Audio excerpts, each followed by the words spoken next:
I've been playing soccer for 20 years now. In total, gosh, since I was 3 years old, so that's like 19 years now. Yeah, 22. I'm starting my third year professionally. Have I played professionally? This is my second year, so a little over a year. Yeah. I've had a few. I think the longest injury I had was 1 month out. It was a contusion to my quad, but I haven't had any serious injuries yet. A few. Luckily, no like major injuries. So just a few like smaller ones, but nothing serious. No surgeries, nothing like that. Just like pulled hamstring, like pulled calf, stuff like that doesn't take very long to recover. What else? Had a concussion once. I had like a bruised rib once. Yeah, just stuff like that. This is about 4 weeks of no soccer. The rib injury kept me out for a couple days just because I couldn't really breathe. But other than that, maybe just a day or so here and there. Yeah. It did. After you get injured, it takes a while to get back into full form, even if you're practicing still. So a few extra weeks after I came back, you could still feel the injury, but after a while, you get used to it. No, not really. Yeah, a couple, 4 weeks after. Yeah, just like a day or two. A little bit of rest, like helped me get ready again, and yeah, I wasn't out very long. Not long enough where it like affects me coming back onto the field. Yeah.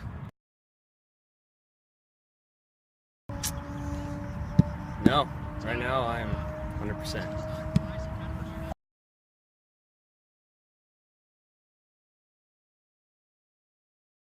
About a decade. Over that time frame, all. We've seen a huge spike in the number of kids coming in, mostly junior high, probably junior high, elementary school to junior high, and most of that I think is attributable to, I don't know if you're going to ask me this, but attributable to people specializing in sports a lot earlier.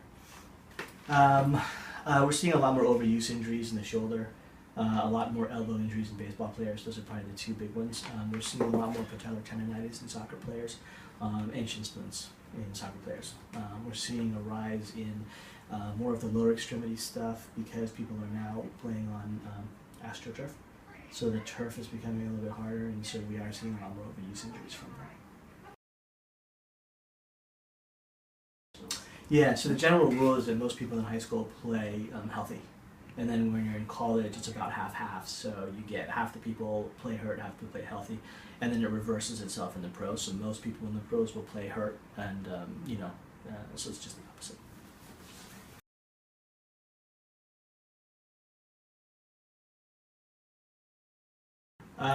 That's a good question. I would recommend that you really remember that the most important thing is your body. And I've treated people on all levels, and people always come into me. I feel funny.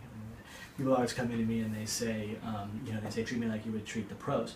And the answer is no. That's actually not what you want, because for the pros, the number one thing is to get you back as soon as you can get back.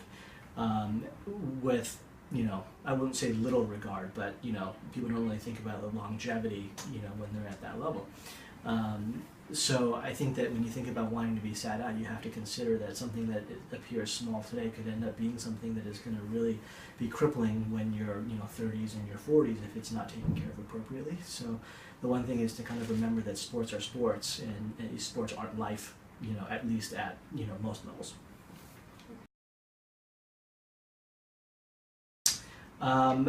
If you seek proper treatment early enough, a lot of times you do get sat out. People that kind of let it go and let the injuries become more severe have to come out of sport for a significantly longer period of time. So there are a lot of things that I can treat within a couple of weeks of the injury, but if you don't catch it and you let it get bad enough, now all of a sudden you're out for the season.